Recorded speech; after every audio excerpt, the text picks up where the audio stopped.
Good morning friends. आज का हमारा टॉपिक है control of narcotic substance act 1997।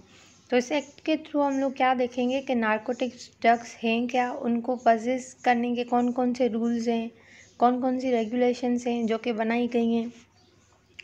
हम लोग स्पेशल कोर्ट्स देखेंगे जो कि इन सबको रेगुलेट करते हैं। ये सारी चीज़ें हम लोग इस एक्ट में देखते हैं। तो चलिए स्टार्ट करते हैं। Control of narcotic substances act.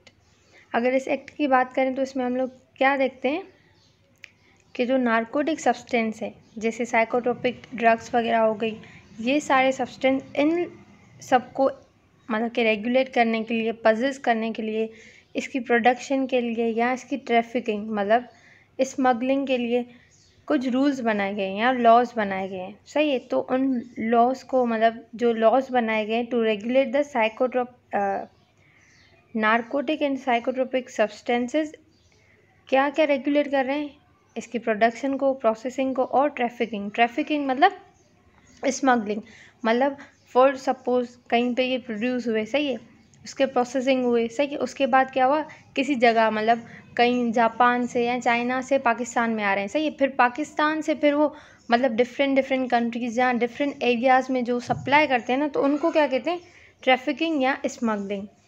Such drugs and substances. अब देखते हैं कि ये जो पूरा मतलब एक्ट है ना, उनको हम लोगों ने चैप्टर्स में डिवाइड किया हुआ है।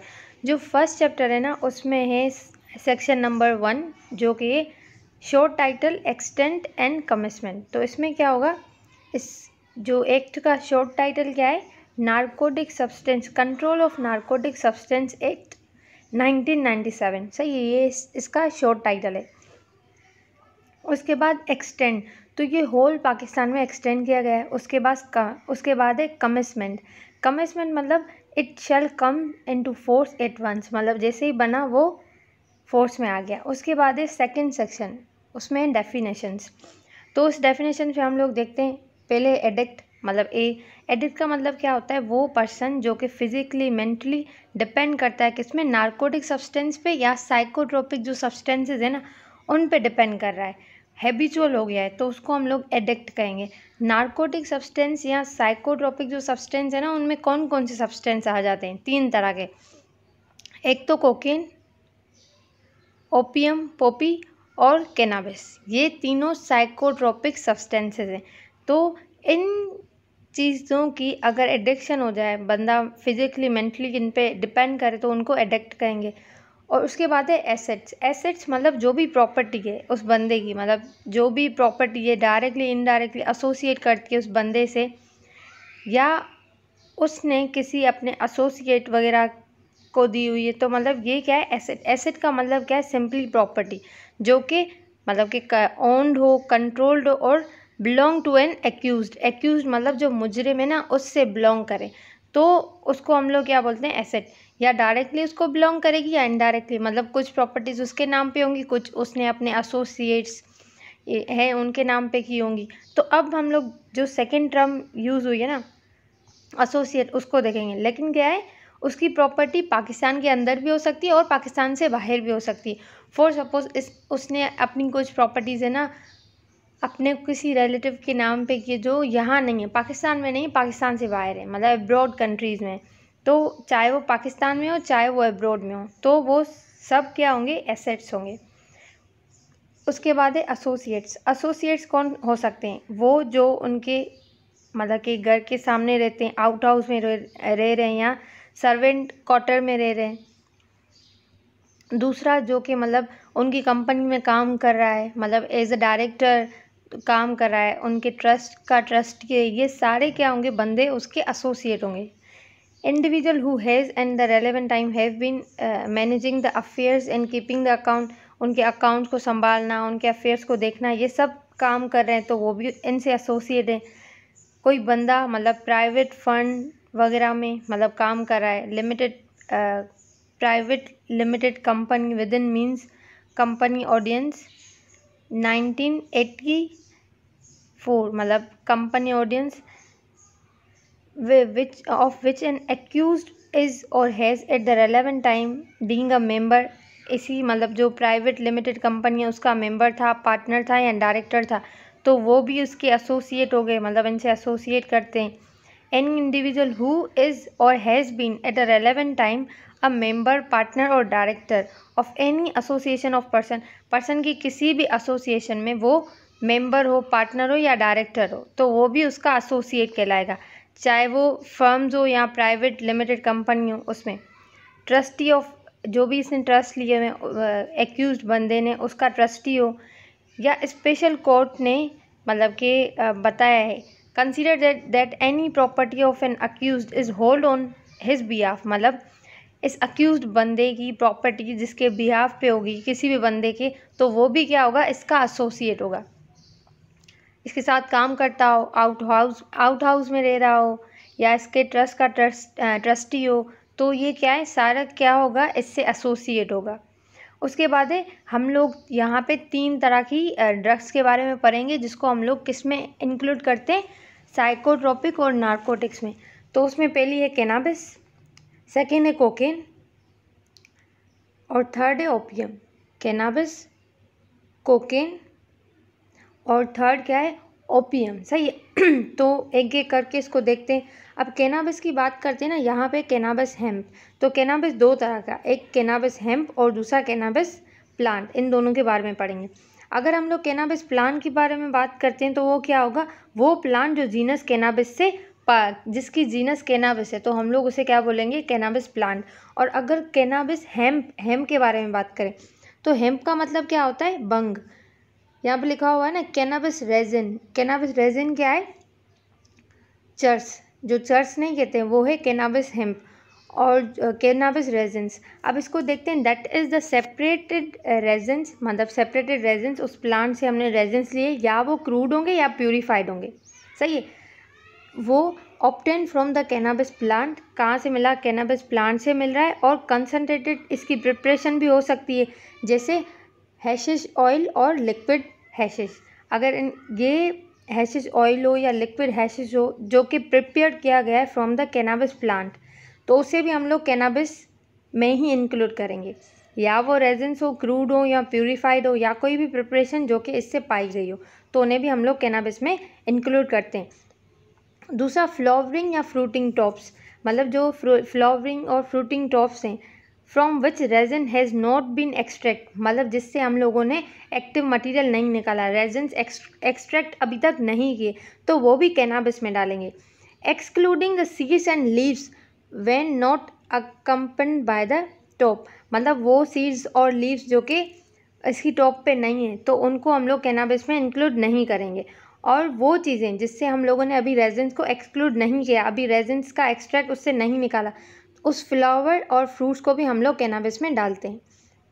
उसके बाद आ जाते हैं third, any mixture with or without natural material of any above form of the cannabis or any drink prepare from therefrom, मतलब कोई भी मिक्सचर, कोई भी प्रिपरेशन अगर हम लोग इस प्लांट से बनाते हैं, कैनाबिस से बनाते हैं, तो वो भी कैनाबिस में इंक्लूड होता है। और अब जो टॉपिक है ना वो है एफ में क्या है, कोका बुश। कोका बुश क्या होता है, वो मतलब प्लांट जो कि किस जीनस से पाया गया हो, इरिथ्रोऑक्सिलियम, अगर इससे पाया गया हो तो वो कोका बुश होगा। अब कोका जो है ना उसके डेरिवेटिव्स क्या है, या तो क्रूड कोका होगा, कोकेन होगी, या कोकेन होगी, या तो क्या होगा, इग्गोनिन। सही है वो।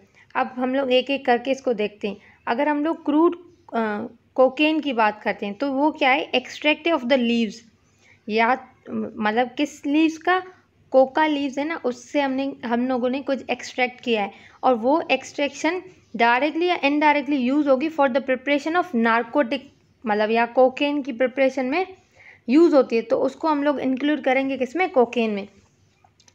इग्गोनिन, लीवो इग्गोनिन, जिसका केमिकल फॉर्मूला ये है, and all chemical derivatives of levo ecgonine. सही है। कुछ भी केमिकल्स जो कि लीवो इग्गोनिन से ड्राइव किए गए हो, या लीवो इग्गोनिन हो, या कोई केमिकल जो कि लीवो इग्गोनिन से लिया गया हो, जैसे कि बेंजोइल इग्गोनिन, ये सब इंक्लूड करेंगे किसमें, कोकेन में।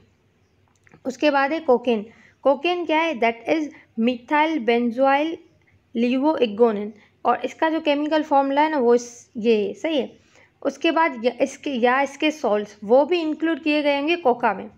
उसके बाद है all preparation contain more then, और जितनी भी प्रिपरेशन है जिसमें मोर देन 0.1% कोकेन हो तो उसको हम लोग क्या कहेंगे, कोका में इंक्लूड करते हैं। अगर हम लोग कोकेन की बात करते हैं ना तो मोर देन 0.2% होना चाहिए, सही। और अगर हम लोग ओपीएम की बात करते हैं ना उसमें मोर देन 0.2 होता है, और यहाँ पे क्या है मोर देन 0.1।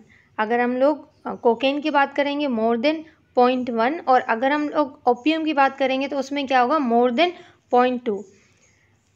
होप यहाँ तक क्लियर है। अब क्या है कोका लीव। कोका लीव का मतलब क्या है, वो leaves of coca bush, coca bush की वो leaves, except a leave from all ecgonine cocaine or any other ecgonine has been removed. मतलब उन लीव्स को छोड़ के जिनसे हम लोगों ने इग्नोनिन कोका वगैरह एक्सट्रैक्ट किया है, उनको छोड़ के जो दूसरी लीव्स होंगी ना कोका बुश की, मतलब जिसमें अभी तक ये एल्कोलॉइड्स हैं हम लोगों ने अभी एक्सट्रैक्ट नहीं किए, तो उनको हम लोग क्या कहेंगे, कोका लीव्स। मतलब अभी उसमें कोकेन इग्नोनिन सब मौजूद है, हम लोगों ने अभी तक एक्सट्रैक्ट नहीं किया उससे। Any mixture therefore with or without natural material but do not include any, मतलब कोई भी ऐसा मिक्सचर जिसमें नेचुरल मटेरियल हो नहीं हो, लेकिन उसको हम लोग कंसीडर करेंगे एज अ कोका लीव्स अगर उसमें मोर देन 0.1% कोकेन हो। अगर उसमें मोर देन 0.1% कोकेन होगा तो उसको इंक्लूड करेंगे। बट अगर preparation contain not more than, अगर प्रिपरेशन में नॉट मोर देन 0.2% कोकेन नहीं है तो फिर उसको डज नॉट इंक्लूड, मतलब उसको इंक्लूड नहीं करेंगे। इसमें लिखा हुआ ना, but does not include preparation contain not more than 0.1% of the cocaine. अगर उसमें 0.1% कोकेन नहीं होगा तो हम लोग उसे इंक्लूड नहीं करते। लेकिन ऊपर लिखा हुआ था लीव्स, जिससे हम लोगों ने अभी इन चीज़ों को नहीं निकाला, मतलब ये अल्कोलॉइड्स उस लीव में हैं तो उन लीव को हम लोग कोका लीव्स बोलेंगे। लेकिन अगर किसी प्रिपरेशन में, किसी मिक्सचर में 0.1% से कम हुआ कोकेन तो उसको हम लोग इंक्लूड नहीं करेंगे। अब है कंट्रोल डिलीवरी। कंट्रोल डिलीवरी का मतलब क्या है कि फॉर एग्जांपल जो भी नारकोटिक्स ड्रग्स होती है ना, उनकी जो डिलीवरी होती है ना वो कंट्रोल, मतलब कुछ रूल्स एंड रेगुलेशंस फॉलो करके उनको डिलीवर किया जाता है और एक पर्टिकुलर परसेंटेज पे उसको मतलब कि डिलीवर किया जाता है। तो उसको हम लोग क्या कहते हैं, कंट्रोल डिलीवरी। मतलब उनकी एक्स्ट्रा डिलीवरी नहीं करवाते, क्योंकि वो एज अ मतलब कि नशा यूज़ हो सकती है ना, एडिक्ट कर सकती है किसी बंदे को, तो उसकी जो डिलीवरी होती है ना वो कंट्रोल्ड होती है। और वो कंट्रोल कौन करता है, under the supervision of the federal government. मतलब उसको कंट्रोल कौन करती है, federal government. Mean the technique of allowing illicit or suspected narcotic or psychotropics or chemical precursor to pass out of those into the Pakistan. यहाँ तो पाकिस्तान में लेके आ रहे हैं हम लोग, या पास कर रहे हैं आउट ऑफ पाकिस्तान, मतलब पाकिस्तान से बाहर लेके जा रहे हैं, या पाकिस्तान में लेके आ रहे हैं, मतलब साइकोट्रोपिक ड्रग्स को under the supervision of the federal government. तो उसको हम लोग क्या कहेंगे, कंट्रोल्ड डिलीवरी। मतलब under the supervision of the federal government उसको डिलीवर या पास किया गया है। और अगर इसको कोई भी बंदा ऑफेंस करता है तो उसकी सज़ा भी इस एक्ट में लिखी होती है। अब क्या है कंट्रोल सब्सटेंस। कंट्रोल सब्सटेंसेस कौन से होंगे, जो भी नार्कोटिक्स ड्रग्स हैं, जो भी साइकोट्रोपिक्स ड्रग्स हैं, सब्सटेंसेस है, तो उसको हम लोग क्या कहेंगे, कंट्रोल सब्सटेंस। अब है कन्वेंस। कन्वेंस मतलब कोई भी गाड़ी हो सकती है, मतलब एयरक्राफ्ट हो गया, वेजल हो गई, या मतलब वहीकल हो गई, एयरवे हो गए, या एनिमल, ये सारी वहीकल हैं या कन्वे है जिसके थ्रू आप कन्वे कर सकते हो, मतलब ये सारी चीज़ें पास या ट्रांसफ़र कर सकते हो। अब बात करते हैं डायरेक्टर जनरल। डायरेक्टर जनरल मतलब वो जो इन सारी चीज़ों को डायरेक्ट कर रहा हो, मतलब इन एक्ट्स को डायरेक्ट कर रहा हो, तो उसको हम लोग डायरेक्टर जनरल कहेंगे। मतलब ये ड्यूटीज़ परफॉर्म करता है एक डायरेक्टर की। या तो director general means the director general of anti psychotic forces और एनी अदर पर्सन, मतलब कोई भी ऐसा पर्सन जिसको अपॉइंट किया किसने, फेडरल गवर्नमेंट ने, कि वो परफॉर्म करे duties and function of the director general under this act. सही है, इस एक्ट के तहत। अब क्या है फॉरेन कोर्ट।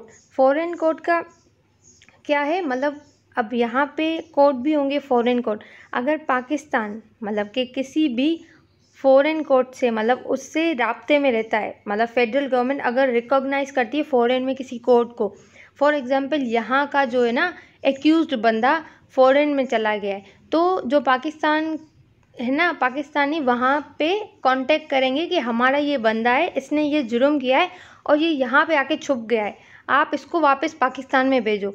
तो उससे मतलब टाइम टू टाइम जो फेडरल गवर्नमेंट रिकॉग्नाइज करती है ना फॉरेन कंट्रीज़ में कोई कोर्ट को, तो उससे हम लोग क्या बोलते हैं, फॉरेन कोर्ट। उसके बाद है फ्रीजिंग। फ्रीजिंग का क्या मतलब होता है, प्रोहिबिटिंग, मतलब फ्रीज कर देना, बंद कर देना। फॉर सपोज इस फ्रीजिंग क्या है, फ्रीजिंग का ऑर्डर कौन देता है, स्पेशल कोर्ट देती है कि इस चीज़ को फ्रीज किया जाए। अब फ्रीजिंग किसकी होती है, एड्स की, मतलब जो भी प्रॉपर्टी है ना उसकी। फॉर सपोज अगर कोई मुजरिम है, उसकी जो प्रॉपर्टी है ना वो किसी और के नाम पे ट्रांसफ़र कर सकता है, सही है, तो उसकी प्रॉपर्टी को फ्रीज कर देते हैं कि वो किसी के नाम पे ट्रांसफ़र ना कर सके, क्योंकि वो तो उस बंदे की है ना जो एक्यूज्ड है, जिसने जुर्म किया है।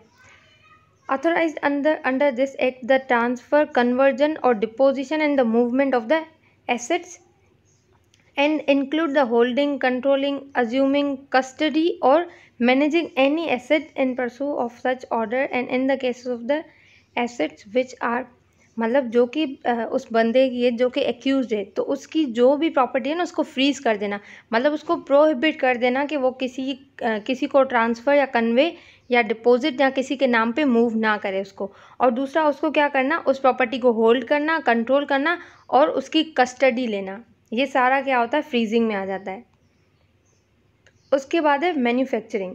Manufacturing in relation to narcotic substances, मतलब इसका मतलब क्या है, ऑल द प्रोसेसेस, जितने भी प्रोसेसेस इन्वॉल्व होते हैं जिससे हम लोग ऑब्टेन करते हैं नारकोटिक सब्सटेंस को, उसको हम लोग मैन्युफैक्चरिंग करेंगे। या रिफाइनिंग, मतलब उन नारकोटिक सब्सटेंस से इम्प्योरिटीज़ वगैरह रिमूव करके रिफाइन करना उनको, वो भी मैन्युफैक्चर में आएगा। दूसरा transformation of the drug and substance, ऐसे सब्सटेंस को किसी भी फॉर्म में ट्रांसफ़र करने को भी मैन्युफैक्चरिंग कहा जाएगा। और या तो ऐसे ड्रग्स को प्रिपेयर करना और जितने भी प्रोसेसेस इन्वॉल्व होंगे, रिफाइनिंग और ट्रांसफॉर्मेशन इन एनी फॉर्म, तो इसको हम लोग मैन्युफैक्चर कहेंगे। अब मैन्युफैक्चर्ड ड्रग्स कौन सी होंगी, ऑल कोका डेरिवेटिव्स, जितने भी मेडिकल हेम्प, मतलब वो चर्स वगैरह, वो opium derivatives, cannabis in any form और एनी मिक्सचर, किसी भी फॉर्म में ये ड्रग्स हों तो उसे हम लोग मैन्युफैक्चर्ड ड्रग कहेंगे। या इनका कोई मिक्सचर हो, इनके फ्रूट्स का, इनकी फ्लावरिंग का या स्टार्क का कोई भी मिक्सचर हो, मतलब तो जो कि पाया गया हो किससे, Indian hemp plant cannabis sativum से और एसिटिक एनहाइड्राइड से, अगर इन सब से इनका कोई मिक्सचर बना हो, उनको भी हम लोग क्या कहेंगे, manufactured drug. Or any other narcotic substance under the federal government में by notification in an official gazette made in recommendation of an international convention or otherwise declare to be manufacture, और जिसको भी फेडरल गवर्नमेंट ने official gazette में ये declare किया गया है कि इसको हम लोग मैन्युफैक्चर्ड ड्रग कहेंगे, तो उसको भी हम लोग किस में इंक्लूड करेंगे, मैन्युफैक्चर्ड ड्रग्स में। और अगर हम लोग आर की बात करते हैं, अब इसमें क्या है, मेडिकल हेम्प मतलब कोई भी एक्सट्रैक्ट और कोई भी टिंक्चर ऑफ द हेम्प जो कि हम लोग मेडिकल पर्पज़ के लिए यूज़ कर रहे हो। और उसके बाद है नारकोटिक ड्रग्स में क्या क्या आ जाती हैं, कोका लीव्स आ जाती हैं, कैनाबिस, हीरोइन और ओपियम और पोपी स्टार, ये सारी चीज़ें किस में आ जाएंगी, नारकोटिक सब्सटेंसेस में। अब हम लोग बात करते हैं ओपियम का मतलब क्या होगा, इसमें पोपी स्टार आ जाएंगी, और दैट इज़ टू से all the part of Poppy plant, जितने भी पोपी प्लांट के पार्ट्स हैं एक्सेप्ट सीड्स, उनके सीड्स छोड़ के फिर जितने भी पार्ट्स होंगे ना इस प्लांट के, पोपी प्लांट के, उसको हम लोग कंसीडर करते हैं ओपियम। और पोपी प्लांट कौन सा है, पेपावर सोमनीफेरम, इसके जितने भी पार्ट्स हैं एक्सेप्ट सीड, इसको हम लोग क्या कंसीडर करेंगे, ओपियम। और दूसरा क्या होता है, कोई भी juices of the capsule of poppy which has been submitted to any, which has not been submitted to any manipulation other than those necessary for the packing and the transfer, मतलब वो कोई भी इनके जूसेस से, कोई भी capsule से कोई भी कोगुलेटेड जूस बनाया गया, वो भी किस में इंक्लूड होगा, ओपियम में। और दूसरा एनी मिक्सचर, कोई भी मिक्सचर जिसमें नेचुरल मटेरियल हो या ना हो, और any above form of the opium but does not include any preparation.